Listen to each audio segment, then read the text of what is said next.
There's a system to, I don't care what run play you're running, right? Like our linebackers are going to make their trigger reads off of, what kind of is happening, right? Because they've been trained in, how to fit simple plays. But like if you can fit simple plays, you can kind of fit everything. You want to be fundamentally sound, right? Every coach is going to tell you that, right? We want to get off blocks, we want to tackle, we want to take the ball away, right? All those things are like, words on the PowerPoint, right? But how do you live those things from your PowerPoint? And I think, when you see it, you know it, right? And we have a legacy here to kind of upheld of just like playing sound fundamental defense.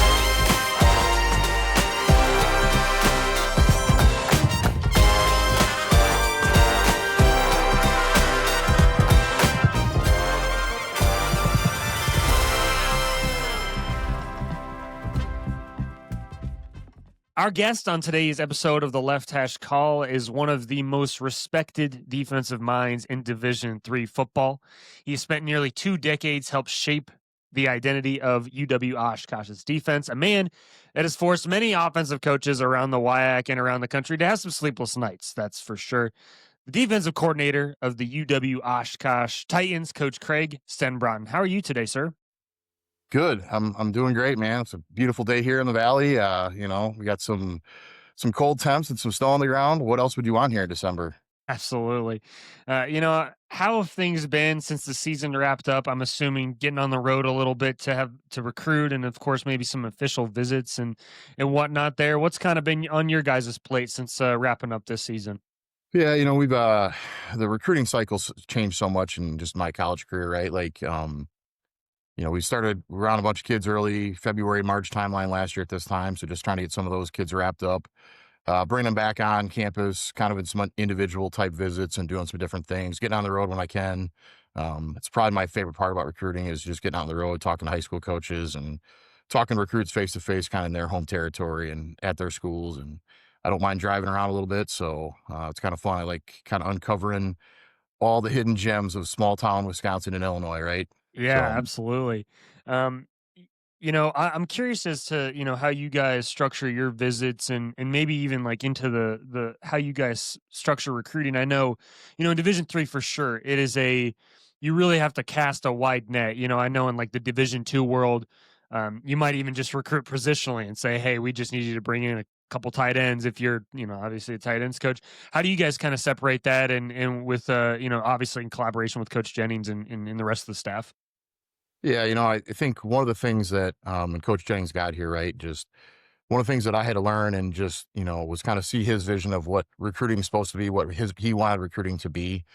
We do recruit positionally. I think it helps build a lot of just different relationships with, when you're recruiting a kid, as long as you are right now, right? Like you kind of have that personal relationship, and that's something we really try to touch on here.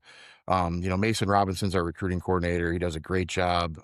Kind of him and Coach Jennings have a really good vision for how to make Oshkosh look, and it is a really great place, right? And it's really special, but it's kind of always been this hidden gem of like what's great about the WIAC, right? Or what's great about this state. I think they've really done a good job of showcasing different things, right? We try to have every visit has something other than the school, academics, whatever. All those things are important and all those things are included in the visit, but we try to show something about the town or showcase something different in the town, right? So in the summer, sometimes we'll be having a little barbecue out at the lake. Usually I'm manning the grill. It's one of my things to do anyway. And then we go out to our EAA museum. So we have the world's largest air show in Oshkosh here every summer. It's a big part of the town. It's a big part of our identity as a town. And there's a really cool museum out there that, maybe you've seen some of the photos online, but we take some cool pictures next to some old airplanes and stuff like that. And it shows really well, and the kids really enjoy it. And it's cool that you walk around the museum with a kid and kind of get 15 more minutes to talk to him about life and football and everything that he's looking for in his next journey in recruiting, right? Yeah, shout out to Coach Robinson for sure. I got a lot of respect for what he does, and as well as like the recruiting effort on social media. I think you guys do a phenomenal job. Obviously, like me coaching and playing at River Falls, always you're always wondering what Oshkosh is doing, and you guys are doing such a great job in that aspect. So, yeah, but Coach Robinson for sure as well. I want to walk through this season a little bit. Obviously, you don't necessarily at times have the results you wanted. But early on, you take a trip out to Linfield, and you talk about a team that's got some history, and you go all the way out there and lay it on them. What do you kind of I guess from like your perspective, what are some things that your takeaways from this season, and maybe some things that you want to obviously grow on and get better from and learn from, as you kind of approach this next year? Yeah, I think if we start just at Linfield, right? Like that trip was so smooth. And, once again, shout out to, really Coach Robinson does our travel as well, and Coach Jennings for traveling or creating a great trip, a great experience for our guys. It was really like a 4-day football vacation. We flew out, we left our facility Wednesday at 2:30 in the morning. We didn't have one kid late, we didn't have one coach late. We kind of had a plan for them to take care of each other, how we travel, all the bags, all that stuff. So it really set up well. Just from the start, right? It was a really smooth trip. Excuse me. It's something we're going to try to mimic here, kind of in our next away trips, right? We were out there in 2012. We played Linfield. Somehow we snuck out of there with an overtime victory in the playoffs, and I just remember being out there. It's such a different feeling, right? Like, we've been to a lot of places around the Midwest and things like that, but just the Pacific Northwest is a totally different feeling. Like the climate's different, right? Like the trees are different. And I thought our guys really adjusted well. It was like a 60-degree day, but it was like humid. We actually started cramping up. I mean, it was just unique, how some things, played out. Our guys played really hard in that game, and kind of throughout the year, right? Like just some injuries and things like that kind of piled up. And, it's so hard in our league right now. The coaching's so good. The talent's so evenly dispersed that just, it's pretty amazing. That, River Falls this year is doing what they're doing to defenses, right? And just, as the year played out, we couldn't kind of catch that spark, after our River Falls game again. And, our guys stayed in it. They played really hard. It was pretty cool. Our last game was against Whitewater, and just, defensively, our guys are still going out there with, not a whole lot to play for, maybe a shot at the Isthmus Bowl, and just really played really played hard, right? I was going to say something different there, but, Yeah, no, no, trying to absolutely. keep it PG, you know what I'm saying? No, let her fly. This can be an They played R-rated their show. asses off, okay? It was fun. Yeah. I mean, talk about. I mean, you guys. I feel like year in and year out, when you guys release that schedule video, which I always appreciate. You guys, year in and year out, you schedule top teams in this country, and then it's like, okay, we're gonna schedule some of the best teams in the country. Talk about playing North Central, one of premier teams in our country, and then you cap that off by playing. You just play your WIAC schedule, which is just again like an absurd deal. How do what's your guys' approach to, hey, we don't want to play, I guess, three cupcakes going into our your conference schedule. What's kind of the message to the team when you're setting that stuff up, and then as well as what you guys talk about as a staff when you're trying to put together a schedule? Because obviously, again, like we had this issue too. Like nobody wants. It's like, hey, nobody wants to play us. So like you guys obviously had that same deal. So Yeah, I think that's kind of the tail of our league, right? Like it's so hard to schedule, and the scheduling conference games is so difficult. But you don't want to cheat your kids either, right? Like why would you, and we've played 9 games in the past before, right? Like, but like if you get 10 opportunities, you want to do everything you can to fight like hell to get your guys opportunities, right? And our guys take on that challenge. And our non-conference was, it's really tough. You fly out to Linfield, then you go play on the road again at North Central the next week, right? So, like we did a lot of pre-planning in our camp thoughts, and how we kind of attacked our August football camp, right? Like to just try to get us ready to do everything we could to be ready to go, by the time we were on that flight to Linfield, right? And our guys aren't going to back down, and everybody in our league is going to say stuff like that, right? And it's true, right? Like it's so hard for WIAC schools to schedule, and we'll play anybody. That's kind of the mantra and the motto. And there's probably not a school in our league that isn't struggling with that same aspect of scheduling, right? So right, you see lacrosse this year, they had to yeah, play 9 games, and that's just, and it's tough because then you go down the stretch, and, this NPI deal, and, it's part of the reason why you wanna play each other again, right? Is or play, another WIAC school again, because it's like, well, I mean, if nobody's gonna play us, and I guess let's play each other again, but and it's tough because you wanna have those matchups, you wanna go and, It's like, well, or you just fork over, I guess, a bunch of money, and then that's what you have to do sometimes. And it's just that's just how this thing goes. But I get since the season wrapped up, kind of have you watched some of the season, some of the cut ups, start to break down some of the things that you want to, continue to expand on, or things? Hey, maybe we need to cut this out. What's kind of been that filter for you, coming into this off season? Yeah, well, it's really been focused on recruiting here right now, right? We're trying to just figure that part of this out. I've watched film, right? Like, I'm not saying I haven't seen any of it, right? We're looking at some of our efficiency stuff and some of our numbers to see what we got to get better on. Obviously, third downs, and third downs always start with first down, right? How can we get better on first down? And then I think there's always a challenge a little bit for Division III school, especially, right? Like, you're not the same team you were last year, right? Like, what seniors are you losing? Like, what's the next group good at? How can you highlight kind of those guys, that group's strengths? So like it's as much about looking at the past as it is kind of projecting the future and seeing, how can you can get your current team in the best spot to try to go on a run and just, try to win a couple more games next year. And hopefully I won't be able to take a podcast next year this time because we're playing in a different Right? Yeah, for Saturday, sure. right? Like, that's the whole goal of this, right? Yeah. And, I've been fortunate to make deep playoff runs in the past. And I mean, it's the league's so close right now. And, I think people say that you can hear things like that, right? But I truly believe that this league is it's so close. And, flip a coin for most of these games and just see what happens. Like, that's kind of what we're looking at, right? And I think, in the off season, right? Like, I always enjoy, I'm going to get with other coaches, right? Like, just try to see what's helped them, what's hurt them this season, like where we can kind of come together. It's one of the, besides being with our players, right? And, having those relationships, right? The relationships you can make with other coaches that are doing it too, right? Like, I think, going out to talk to other guys that might look at the game a little different than you. And just, that's what I'm really looking forward to. Right. And, with technology, right? Like, I got a ton of bookmarks, right, on the Twitter stuff, and just Yeah, trying for to sure. Yeah. see where we're going. This stuff's more accessible than it's ever been. I Right. remember used to tape college games on VHS and try to watch them to see, what blitz somebody was running or stuff like that, right? So it's a little different world right now, but that interaction with coaches is still something that I'm looking forward to this offseason. You talk about, seniors and bringing back seniors. It feels like every year, I guess, since I've, known to uh, play Oshkosh, be associated, I guess, it feels like you always have a guy wearing number 8 that just is absolutely absurd. And, Deaton is another example of that. What, I guess, talking about that guy a little bit, just absolute force and on your defense, and just kind of speaking to some of the seniors that you had this year and what they've kind of meant to this program over the last 4 years.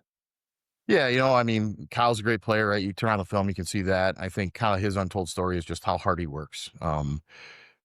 We've all had guys that work hard before, right? But like, his work ethic was pretty much unmatched on the team. And when he stepped into a linebacker meeting room or the defensive room, like, everybody knew Kyle Dietzen was in there. And when he was working his tail off all summer, right? Like, guys wanted to be around him. Guys wanted to kind of soak up that work ethic and kind of go from there, right? But I really think the kind of the untold story a little bit about this senior group was, I felt a couple of years ago, and everybody kind of goes through this, right? Like, just the culture of our defense wasn't where we wanted it to be, right? We had some guys out there playing for themselves and not necessarily for the team or for each other. And this group of sophomores, right? I really challenged them to, like, hey, it's more than about just you and your stats and your tackles and all these things, right?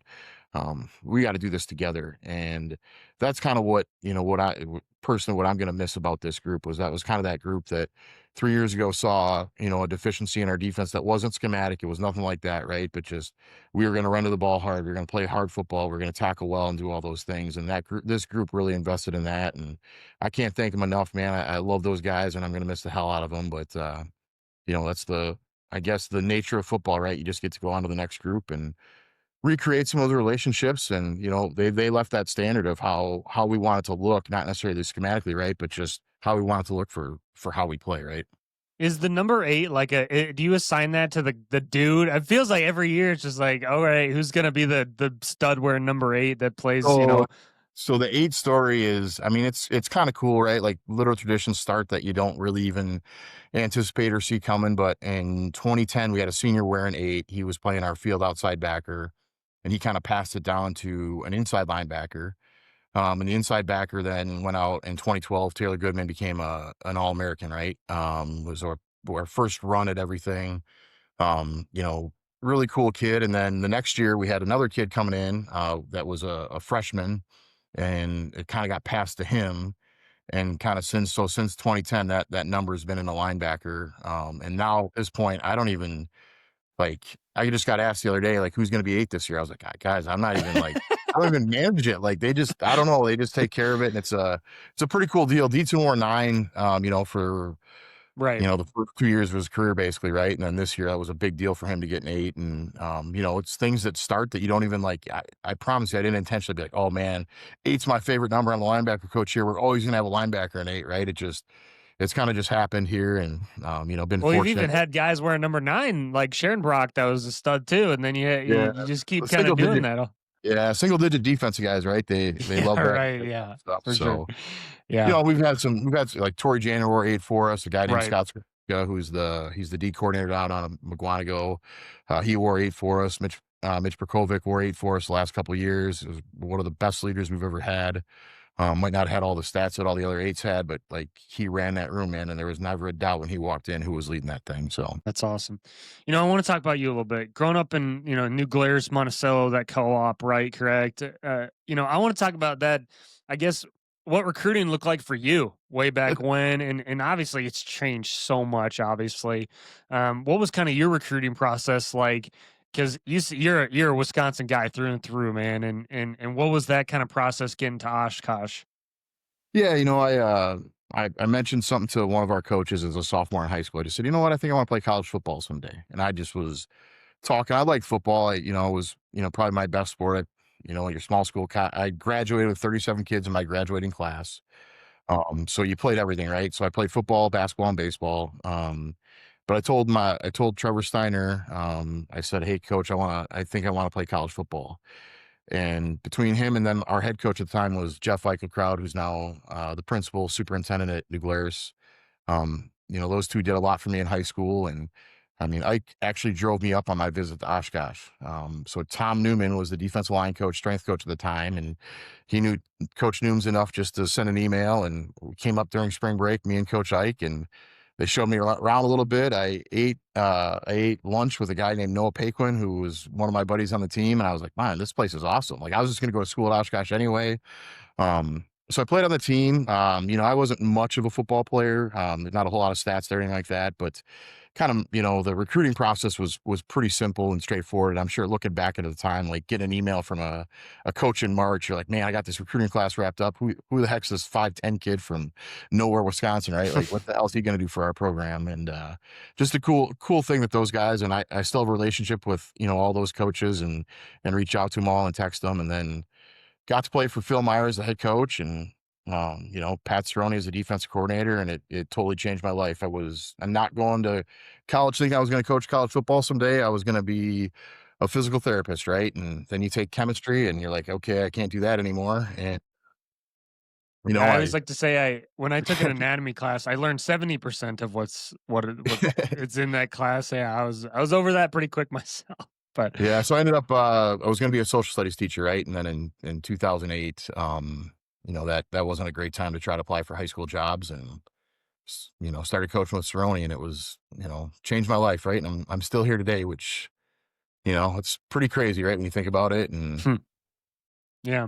Talk about Coach Cerrone a little bit, legendary coach in the WIAC.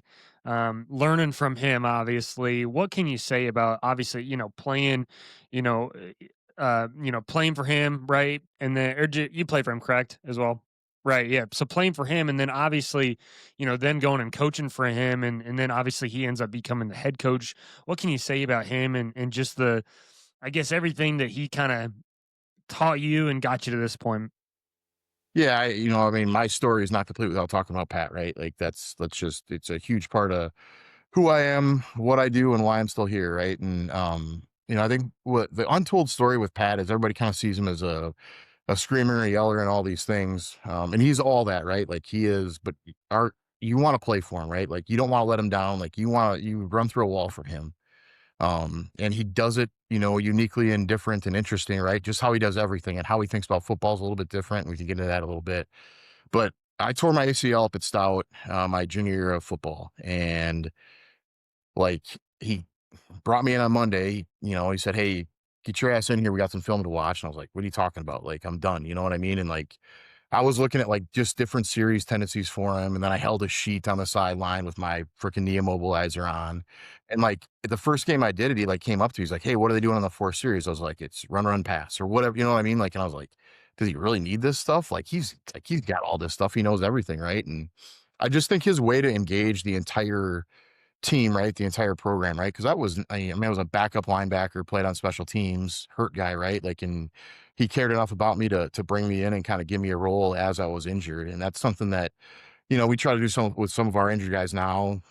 Sometimes you do really good at it, and sometimes it's just a little bit harder, right? But that's something that just always stuck out in my head, and then I got through my senior year. We went 7-3 and thought we were the kings of the world, man. Right? Like 7-3 around here was something that never been done, and that was pretty cool. And he brought me in and just said, "Hey, what are you going to do?" And I was like, "I don't know. I might go back home work for my dad." And he's like, "Well, why don't you coach for a year?" I still have a brother on the team, so I ended up coaching my brother at linebacker for a couple of years, and then Phil left, and Pat became the head coach. And I just like there's a box of how people think about football, right? And then there's Pat Cerrone. He's all around that box, and it's everything in recruiting to, how you look at fronts, how you look at coverages, right? Like it's unique, it's different.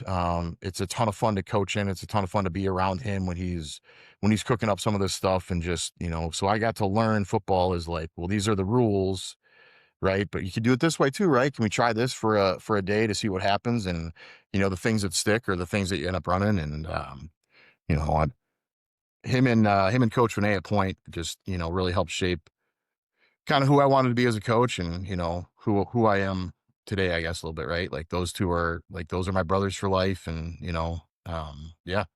Yeah. I mean, then now you've been in Oshkosh for almost 2 decades now. What do you think's been the biggest benefit of being at a place for so long? And I guess also, how have you kind of seen things change over the years? Yeah, I think the relationships, right? Like we'll have a kid come in and be like, "Hey, I'm looking at being a project management major, but I want to get in construction." Great. My college roommate did that, right? And he's doing that now. So, here's his number. Reach out to him and see like if he's got any advice for you, right? Like, I want to be a teacher, right? Oh, great. We'll get you hooked up going that way, right? I've got a sub job for you open right now. Let's get you started in that district and see what happens, right? We have the network of players that we have out there in the workforce, right? Like that's a really cool thing to see. And then to kind of see it come full circle where, Titans hire Titans, and just, even last year, right? Danny Feinhardt played receiver for us, was working for a guy that played running back when I played named Matt Kaufman. And, just to see those two kind of get together, two Titans 20 years apart, that, being able to see that stuff's really cool and really interesting, right? And to kind of have those relationships still with the guys that I played with and the guys that I've coached in the early 2010s, and how that kind of comes full circle now as we approach the next season and the next recruiting cycle and all those things. When you think about the WIAC, I guess maybe offensively, defensively, I guess maybe just how things are set up structurally. What do you think has changed the most about the league itself in the last, almost 20 years now? Yeah, like I'm not arrogant enough to say that like I don't know what happened in the 70s, like the Forrest Perkins, the Russ Youngs of Oshkosh, like all those legendary coaches from that kind of era. I'm not saying that we're that, but I think the coaching is really really good in the league right now, and then that intensifies everything, right? Like they're good coaches, they're good recruiters. I think the talent throughout the league spread out more evenly than maybe it was when, Whitewater was making their runs. I think a lot of people went to Whitewater to go to Whitewater. And I think, people have done a great job over the years recruiting to get some more of that talent kind of spread out throughout the league. And I think it's made it really, really competitive. And it's a really interesting thing to be a part of. You want to hate some of these guys, right? But then you meet them and you're like, damn, like kind of a good dude. You know what I mean? Yeah. Like, because you just like it's just you see them everywhere, right? Because we all recruit the same kids, right? We have very similar schools, very similar facilities, right? So like it's hard to kind of separate yourself as, why is Oshkosh different than anywhere else, or why what makes that kid make that decision? And it's interesting. You recruit a Wisconsin kid, right? Like ask him his top 3 schools, and I guarantee you, pretty much for the most part, they're all WIAC schools, right? Like, Yeah. so it's just really embedded into the Wisconsin culture of what this league's about, and how, how much people care about it throughout the state. So I think I just I see how much respect there is across the yeah, league of for every, really every single team, and even teams that even have struggled as of late, and you're like, damn, those guys still just keep getting after it, and they keep like just going undefeated in their conference schedule, or whatever, like the WIAC this year. I think it was it like 20, I can't remember. There was only like 2 losses in non-conference, weird like one.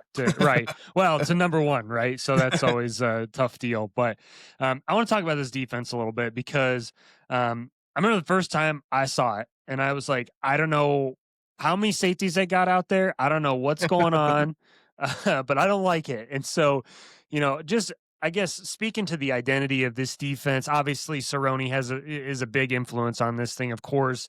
What can you just, I guess, without going into the weeds too much, just I guess what does this identity mean to you and just this defense in general?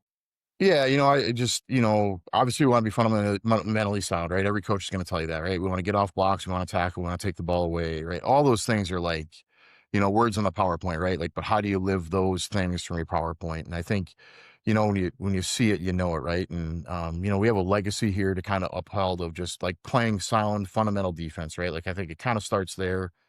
And that kind of goes from everything for just how we fit the run, right? Like, there's a system to, I don't care what run play you're running, right? Like our linebackers are going to make their trigger reads off of, what kind of is happening, right? Because they've been trained in, how to fit simple plays. But like if you can fit simple plays, you can kind of fit everything. And I think offenses over the last 10 years have just done such a really good job of just the way they stretch you horizontally and vertically, right? I think the one thing that, we've always kind of fallen back on is just the way we layer and level our defense, right? Like horizontally get, horizontal, people out to the perimeter, right? And then people on top of those guys that just kind of be those safeties that can fill alleys and really free your linebackers up to keep them out of run pass compromises is kind of the heart of what we're trying to do on defense, right? And sometimes we're all right on it, and other times it's just a little different, right? And I think the interesting part, right? Like I think recruiting at our level, right?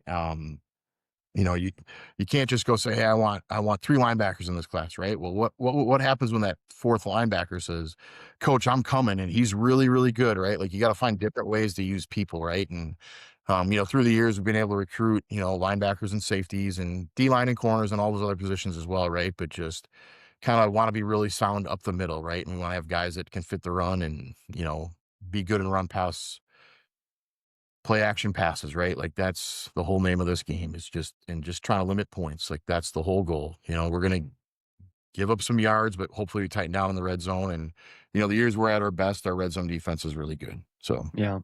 And then, you talk about that 16-17 run, you pair one of the best defenses in the country, right, and yourself, and then you have the Gallardi winner, right, and Brett Casper at basically the same time. I guess speaking to, I guess, the other side of the ball, because I think, what Coach Jennings, and Coach Warzel does on the offensive side of the ball is also maddening for defenses to go against. What can you say about those guys and how they've been able to, I guess, make other defenses' lives hell as well? yeah, I mean, like we're best on defense, right? If we can get a lead and then kind of send pressures from nowhere, kind of force you into run pass, or where you're a pass first kind of team, right? Like that really helps us out, and trying to play complementary football with that, right, is kind of what we're trying to do, right? And I think, offensively, just through the years here, right, like it started with Coach Renee kind of running some weird option stuff out of nowhere, and doing some different things in the run game and just really challenging defenses and being able to run the football has been really good. And now, the last couple of years with Jennings and Wursel, right? Like just the way they can highlight different people, and they kind of showed it with Trey Tetzloff through the years and Kobe in the past, right? Of just how they can. I mean, Trey lined up everywhere. They get him jet sweeps out of nowhere on the red zone, and even a little bit this year with London and John Matthew and some of the receivers we had. Just I think their ability to find matchups for those our best players, I think, is really unique and makes it really hard to defend them because we have to go up against them every day. And their ability to be in just different personnel packages and, different, like, with the tight ends we've had through the years, just, it's a run formation, man, but you better watch out because 4 verticals get thrown at Hmm, it, right? Like, no doubt. it's enough to catch them. And, then all of a sudden you got your third string safety looking at you in a 7-on-7, in fall camp, like, "Who am I supposed to cover?" And you're like, "I don't know, we'll watch the film later and figure out how the from that thing," right? So, but yeah, it's, yeah, yep. Talk about I know I watched one podcast that you did, and you talked about the 5 words that your linebackers need to understand, and that's it. The plug, fit, flow, anchor, biscuit. Can you talk about that a little bit? Yeah, you're doing your research, man, I love it, that's awesome. So that Got to, man. Yeah, so that's kinda like our fit premises, right? Like, if you get an inside gap, you're gonna be a plug player. If everything's down, you're gonna fit off the edge of it. And then if you get a pull or a flow read, right, you're gonna flow over the top of it. And what kind of happens then, right, is like, when River Falls pulls out the play of the week that you're like, what the heck is this thing? You're watching on the iPad, you're just going back to be like, all right, hey, you're just a full player here, you're a plug player here, like whatever, right? Like it makes the words so easy to use, and really helps you with some kind of in-game adjustments too, right? Like, and I think you talked about how maddening our defense is at times, right? Like, I think a lot of times we'll see, like, I think it was 2016, maybe, freaking Coach Walker up there at River Falls, right? Like, had shown 3 plays of squeeze formations, and guess what he did the entire game against us? He just was in a squeeze formation, you know what I mean? So we don't always see necessarily base offense and things like that, right? We're gonna see a new thing of how they're trying to attack us. And, through the years, we've learned we have to be really good at just how we're gonna adjust throughout the game, how we adjust throughout a season, right? And those kind of words are everything, because a plug doesn't change, right? Like, it doesn't matter that the run play is different. If you get a B gap, you're running through that thing. A flow doesn't change. You get a pull, you got to flow over the top, right? Like, it just, and those guys work that every day. We work some form of those 5 words every day. The biscuit and anchor is kind of off the zone stuff, which is all freaking morphing now with duo. And what is zone anymore, right? What is duo, right? Yeah, Just like, right. what is cover 3, right? Like, Yeah. can anybody define what all this crap is anymore, Yeah, right? right. I'm like, that's covered. What do you mean that's covered 3? Man, on what? That ain't covered 3. Like, Yeah, right. And then you mix in like the Saban stuff with the trap 2 and the 2 read, and you're like, that's cover 1. Like, yeah, it just plays like it needs to. And I'm like, well, that makes no sense to me. But sure, that's great. Learn some from some of these defensive guys, and like Wally Kaczynski, over at St. Thomas. I get to know a little bit about his defense because Jason Martinez down at Simpson kind of runs a very similar defense, and they're talking about how they do quarters, and they're like, well, it's like one call, and they all if a guy goes to gets to this cushion, you cut him whatever, and I'm like, okay, that sounds. I'm glad you know what that means, but I don't. So yeah, the divider rules, man. yeah, right.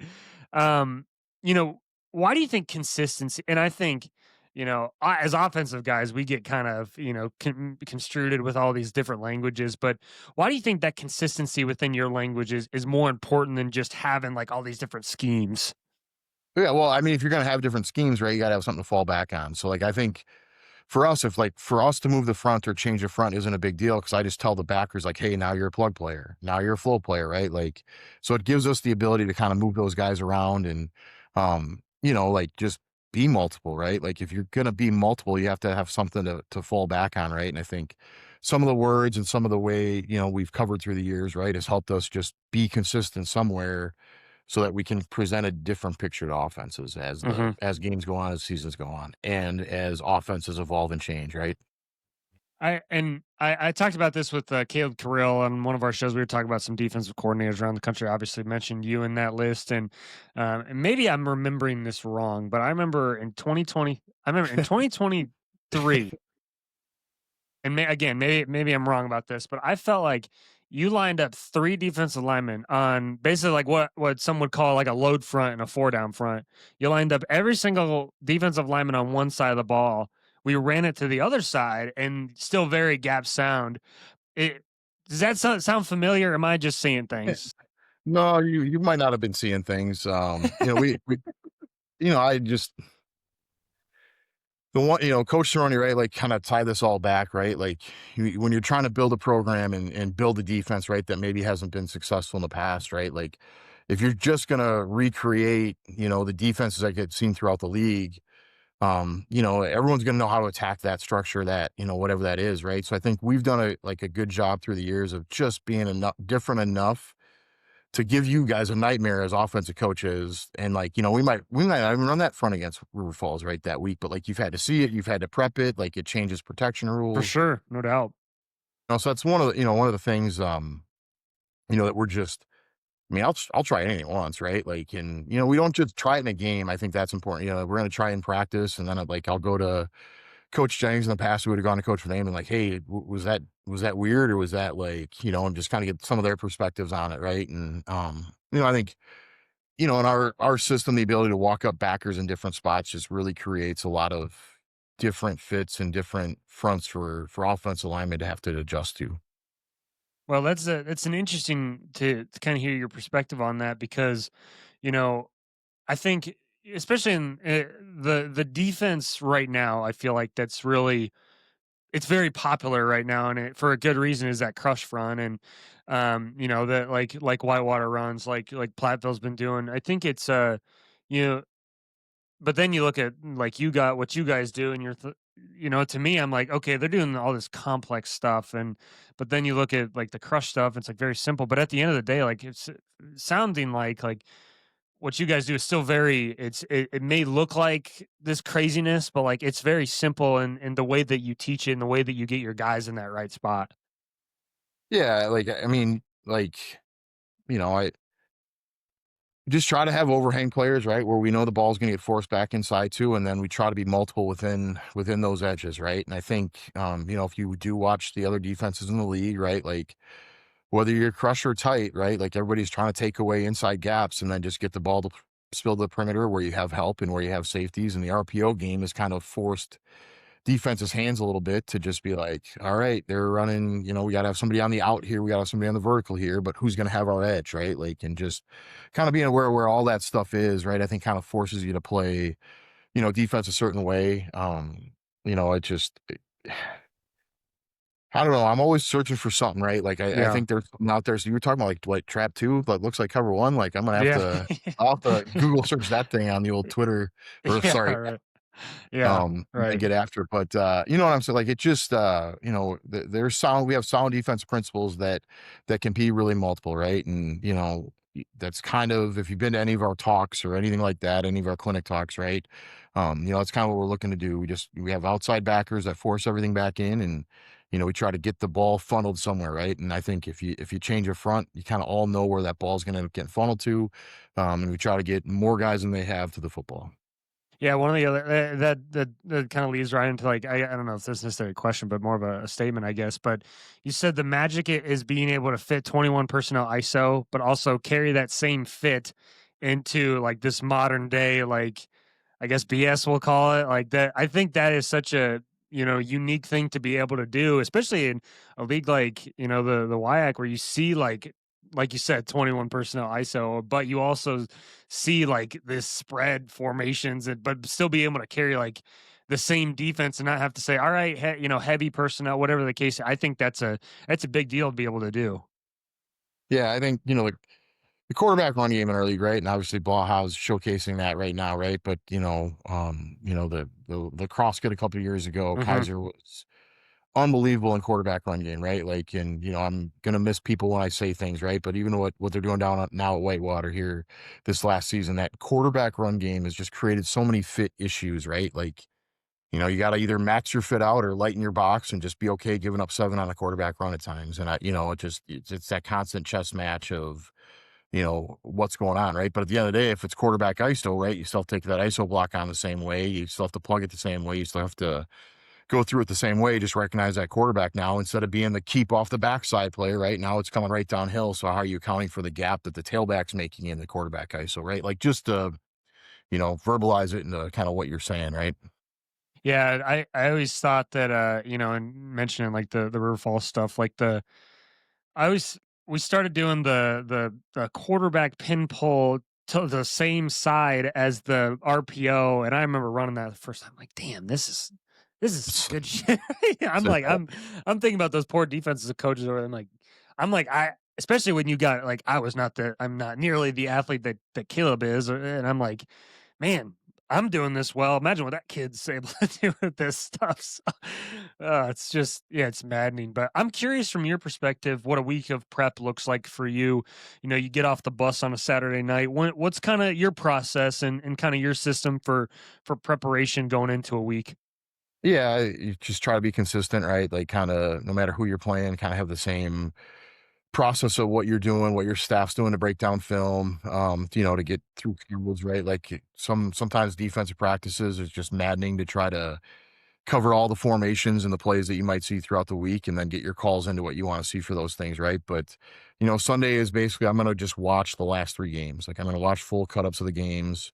I'm going to see special teams. I'm going to try to like pick up situational things, right? Like after a turnover here and I just jot down notes, right? Like it doesn't mean anything. It's just my chicken scratch. And, I'm going to watch a couple of games first. And then we'll break down into the formations in the backfield and just kind of try to see where the hit chart is, what that looks like. I'll get some help from some of that stuff from some of our guys, but I can watch stuff on film and I don't always remember it. So one of my big things is, I know padding became pretty cool and pretty in vogue after the Belichick stuff came out a couple years ago. I don't necessarily pad every game or every play, but like I have a little 16 formation kind of box on one sheet of paper and I'll just draw up all their plays and nub trips or whatever, right? And it really helps me later in the week do cards and just try to see where they're blocking and who they're blocking and how they're getting there. And we do that kind of Monday. Tuesday then becomes really focused on practice and how we're going to practice, what packages we want to run. So then you kind of transition from Wednesday now. It's okay. So this is what we're going to do now to what they're doing, right? I think early in the week we're looking at what offenses are doing, and then toward the end of the week we're like, okay, well this is how we're going to attack that. We have a pretty cool process. And our guys take a big lead. We're really player led with like how our safeties are calling it, how the linebackers and D line are calling the fronts. We have a lot of automatic checks for those guys, and it's based on backfield. It might be based on tight end, whatever it's based on for the week that we decide game plan wise. We're going to go into that. I think if you're going to do that, you got to give your guys a voice. So Thursday night after practice, we'll go through all the situational stuff, backed up, red zone, third downs. Sometimes I have a message for the team. But then on Friday nights, whether we're on the road or at home, after our Friday practice, our guys are going to actually talk. So different position groups get up and just kind of say, hey, we saw this on film this week. We need to be really good in our coverage, whatever coverage it is this week. But just try to give our guys a voice in what that looks like. And then as the linebacker coach, I meet with the safeties usually Thursday and Friday as well, and just try to make sure we're all on the same page for what's going to get called, how I'm going to call it, how they're going to call it, and kind of getting that all together in the same realm of things, right? But just try to give our guys a voice in it, right? And you might find out that you really like cover two for the week, but guess what? Your safeties don't. So it kind of gives you if we meet on Thursday, right, it gives us 24 hours to just see what that looks like and what's the new reality for the game plan, right? One of the constants in Oshkosh since your tenure, obviously, is you, but you've also gone through a bunch of head coaching changes. Obviously, Cerrone and then now Coach Jennings most recently. What do you think?